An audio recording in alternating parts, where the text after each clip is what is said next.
Congratulations on your new Gaggia Classic Evo Pro. In this guide, you'll learn about the parts of the machine, their functions, and how to quickly set it up, make espresso, froth milk, make a latte, and produce hot water from the machine to make an americano.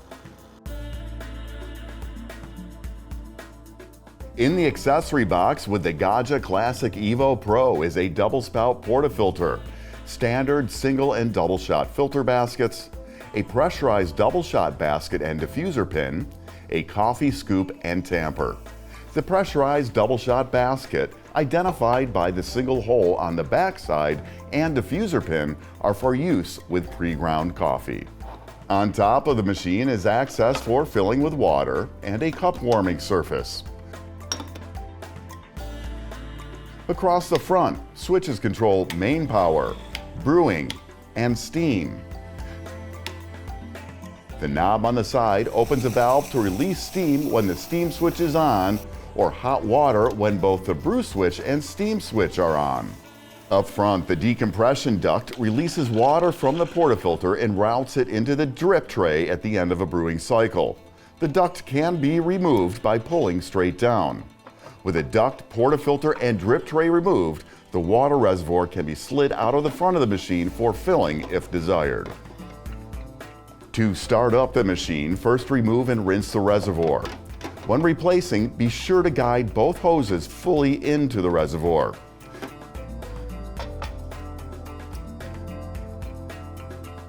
Fill the reservoir with water to the max line. Place a receptacle below the group and turn on the main power switch. Then press the brew switch and you will hear the pump come on. In a few seconds, water will dispense from the group head. Continue running the pump until at least 5 ounces or 150 milliliters of water is dispensed. Then turn off the brew switch. Allow the machine to warm up for 10 minutes. Keep the portafilter mounted in the group head during this time and when not in use so it warms up as well. You will make a higher quality espresso if you grind whole beans fresh right before making it. But if you do not have a grinder, you can use store-bought pre-ground coffee that's intended for espresso brewing or use pre-packaged ESE pods. If using store-bought pre-ground coffee, be sure to install the diffuser pin and the pressurized double-shot filter basket in the portafilter. That's the one with the single hole on the back side. If using ESE pods, mount the standard single-shot basket. For pre-ground coffee, load the pressurized filter basket with 1 scoop of coffee for a single shot or 2 scoops for a double shot. Use the tamper to lightly compress the coffee. For ESE pods, simply place the pod in the standard single-shot filter basket. Lock the portafilter securely in the group, place your cup or cups under the spouts, and press the brew switch. Keep the brew switch on until you have the desired amount of espresso in your cup. Typical finished liquid volumes are about 1 ounce or 30 milliliters for a single shot made from 1 scoop of pre-ground coffee or an ESE pod, and 2 ounces or 60 milliliters if using 2 scoops of pre-ground coffee.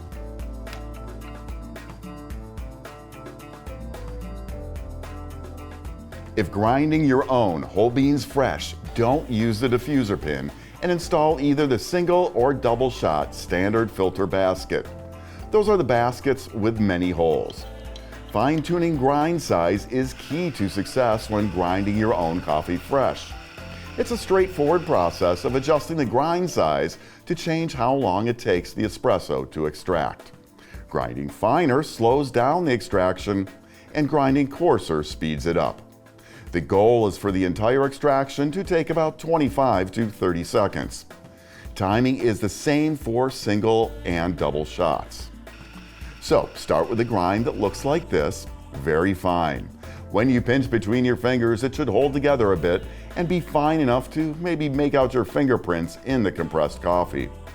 When you have a grind size that looks like this, load your portafilter. It's important to try and use the same amount or weight of coffee each time. Using more coffee will slow down on extraction and using less will speed it up.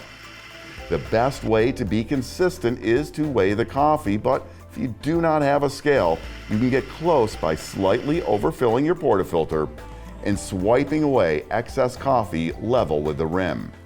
With the coffee loaded, use a tamper to firmly and evenly compress the coffee.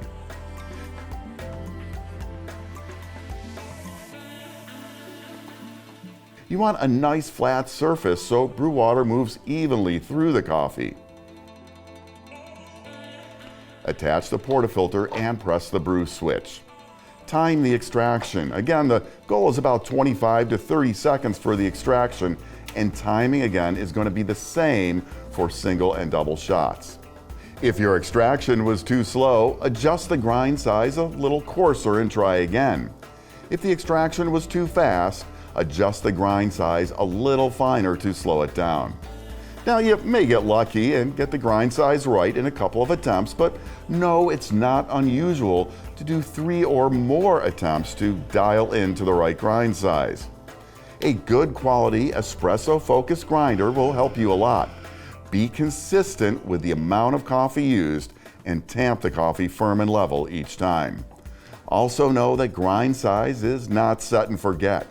When you change coffee type, or as your beans age, or the amount of coffee you use changes, your grind size will likely need slight adjustment. You've made your espresso, so let's look at frothing milk, and then we'll combine the espresso and milk for a latte. To start, press the steam switch. This raises the temperature in the boiler to produce steam. Allow about 20 seconds for the machine to reach steaming temperature. As the machine is heating, add about 4 to 5 ounces of milk to a frothing pitcher. The exact amount depends on your final drink size. After 20 seconds, open the steam valve briefly to purge any water from the steam wand. Then position the tip just below the surface of the milk and open the valve. This tip position sips in small amounts of air during steaming to create tiny microbubbles in the milk, which creates a rich, creamy texture. As the milk expands, lower the pitcher ever so slightly to keep the tip at the same depth just below the surface of the milk. When satisfied with the amount of air in the milk, lower the wand a little deeper below the surface and find a wand angle that causes the milk to swirl. This swirling breaks up any larger bubbles and creates a uniform milk texture in the pitcher. Keep the milk swirling until the outside of the pitcher just starts to get uncomfortable to hold due to heating. Close the steam valve with the tip still below the surface of the milk and turn off the steam switch. Wipe down the wand immediately to prevent milk from baking on. After steaming, you must purge the wand of residual milk and cool down the boiler. Position the wand tip over the drip tray or another container, open the steam valve slightly, and press both the brew and steam switch. The pump will come on, then keep the pump running until you get a solid stream of water out of the wand. Then turn off the brew and steam switches and close the valve. With that complete, the boiler is refilled and cooled back down to brewing temperature, ready to make your next espresso. Before pouring the frothed milk over your espresso, you can tap and swirl the pitcher to break up any larger bubbles. Then pour a bit of the frothed milk into your cup and give it a little swirl to mix with your espresso. Then continue pouring the rest of the milk froth to fill your cup. It'll taste great just like this, or with a little practice and the help of online tutorials, you can dress it up with some latte art. The Gaggia Classic Evo Pro can dispense hot water for many uses. A popular one is the Americano. It's a trendy beverage for those who prefer a larger cup of coffee and is simply hot water added to espresso. For that, make an espresso in a larger cup, then position the cup under the steam wand.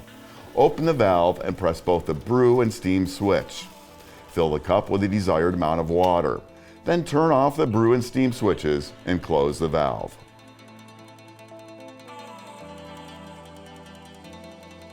For additional information on operating and maintaining your Gaggia Classic Evo Pro, see the operating instructions book which came with the machine. For technical assistance, contact your Gaggia authorized dealer.